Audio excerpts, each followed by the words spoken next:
Good morning. Welcome to 4x8 Paper Stuff. This is Beth.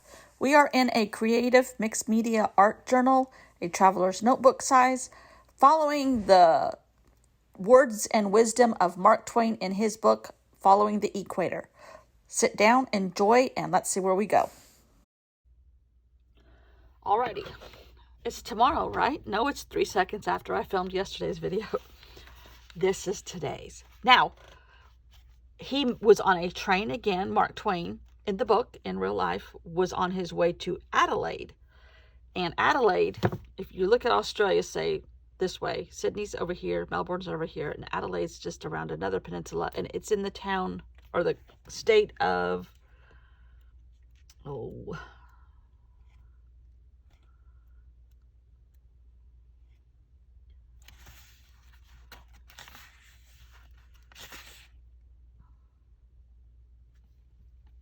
South Australia. Oh, that was tragically hard. Again, he mentioned the train left at 4:20. I had so much fun doing this. I hate that the video, you have no idea how frustrating. The train left at 4:20. It was another 17-hour voyage, and he was going into Adelaide for another one of his lectures. So, how I talked about me trying to collage and things like that, I took a Nick Bantock picture, this one, out of that book, and I wanted to make my page kind of look like this layout.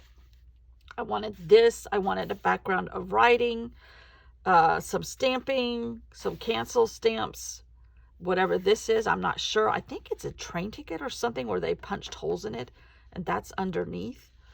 I don't know what that is. Made in Great Britain, fast color, maybe. Oh, you know what? That looks like a label off of a spool of thread. Oh, I wish I had known that when I filmed it the first time. Anyhow, this picture is of an old street in an old European city, and there's donkeys up the street and ivy on everybody's house, and spectacular. So, not exactly, but there's elements that I picked up. I made this thing kind of like a ticket, and this ticket thing started on ST12. I started on ST12. It ended on ST17. Remember, it took him 17 hours to get there? That was the ozones talking to me. I took a stencil that's sitting right here that I use in my Hobonichi, but it has digital numbers that you can position any way to get the number you want currently. Digital in 1897? No, but I made it work. So I made this square, which is reflective of this square. I put an R in it because he has an R, so hello. And then I digitally wrote 4:20, which is when the train left. And I wrote Adelaide. Not exactly the same, but it works for me. This little guy, this dragon, was in here. So I cut him out and put him in here. I also, took me about 5 tries, but I got it. This is one of the faux tea-dyed things that I did. I painted. And then I have acetate ephemera pieces that I got in those envelopes that I was showing you the other day. And this is one of those acetate ephemera pieces. I enlarged it on the photocopier, sent this piece of faux dyed paper through the copier, and I got this. And I had 2 pieces. I had one here and one here. When I enlarged them, I only got this one and a little bit of that one, which is okay. And then that's on the acetate.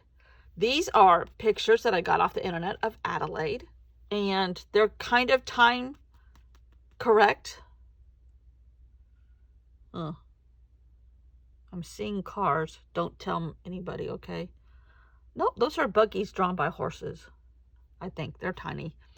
Anyhow, and then before I thought about doing this, I cut out this clock from a magazine somewhere. And that reminded me of time of the 4:20, because he was very specific in his chapter.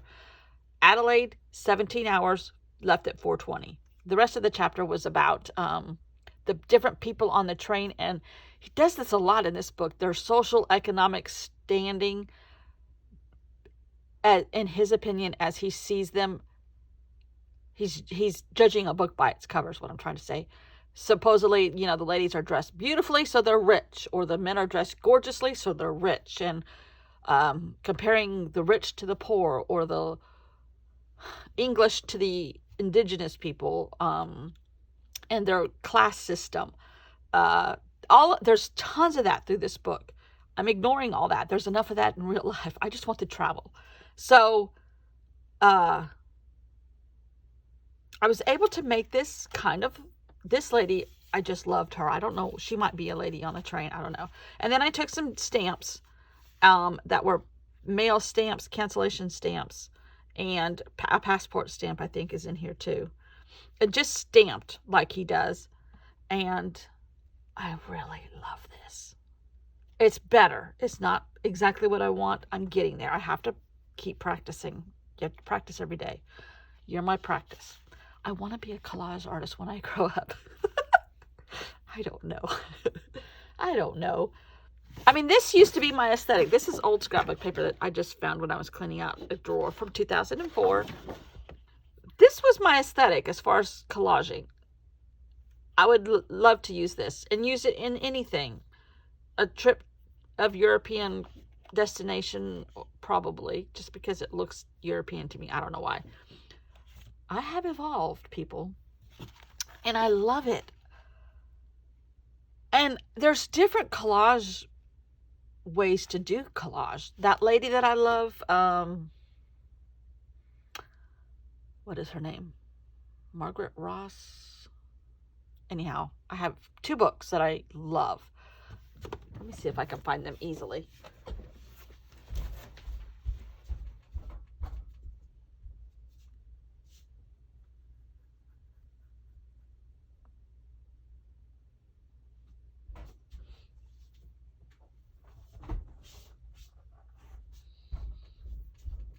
Okay. Margaret Ross's name really is Charlotte Moss. See what's wrong with my brain? Bogey's okay. He's holding his own. That's not my excuse today. It's just me. But I love this book. Now, hers is not nearly Nick Bantock at all. But I love, these are her own pictures from her own trips. Now, she does use magazine images and stuff, but a lot of this is her own pictures. She loves stationery from hotels.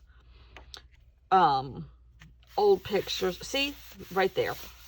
Right there. There's pictures of old chateaus. There's a pineapple. There's stamps. There's pictures of statues. There's pumpkins. There's a piece of an ornate piece of furniture. There's a picture of another chateau. But the color combination is gorgeous. And then she talks about collection. I mean, like, hello, blue? Can you say blue? But this is what I've been doing in my pack rat book, a lot of this kind of stuff. And other stuff, because you've seen some of it. This is some of her houses. She's rich, apparently. She has great dinner parties. I mean, like, look, here's another one. Here's a piece of statue for a table.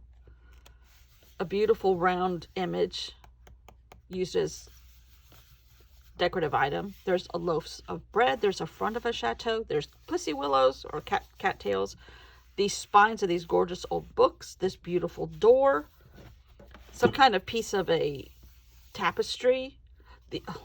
Hello. Stack up your Louis Vuitton suitcases or take a picture of somebody else's. This gorgeous chair. There's some beautiful awnings that look like could be in Marrakesh somewhere. But these colors. Here's another piece of a rug. Here's a piece of knitting. How about that? This is gorgeous to me. I'm practicing. I'm practicing in front of you. You're my guinea pigs. This is red. Now, this is not as pretty to me. I don't know if it's the color. There's chairs. There's flowers. There's a belt. There's cars. There's raspberries. There's a ruby. There's a old-fashioned telephone box.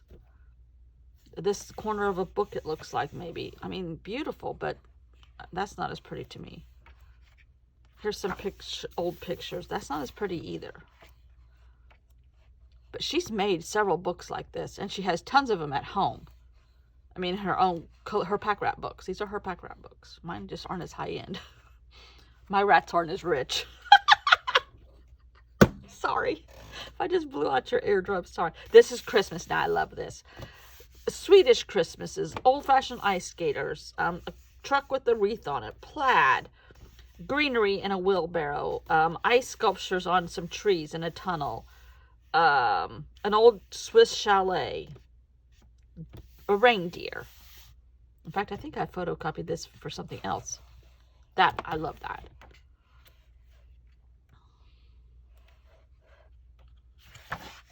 I mean, she's had some fabulous parties apparently too. Oh.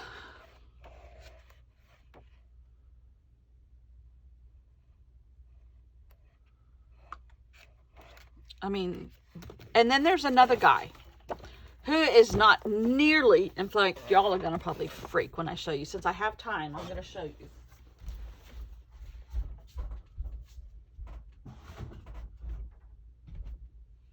If my whole room doesn't fall over.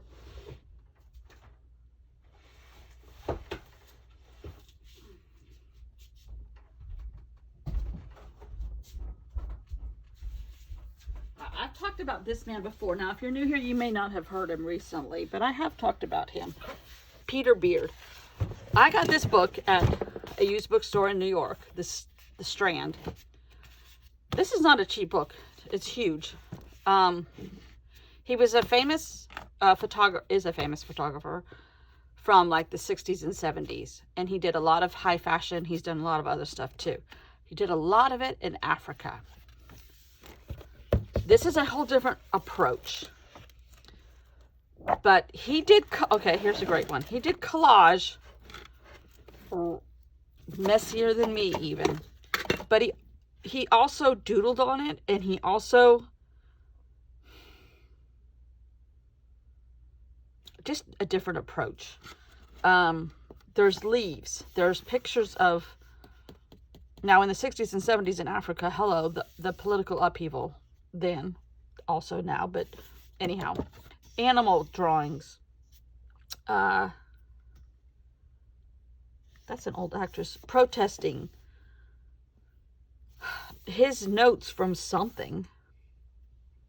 It almost looks like his telephone book. When you used to write him down instead of putting them in your phone. Some of his is too much for me.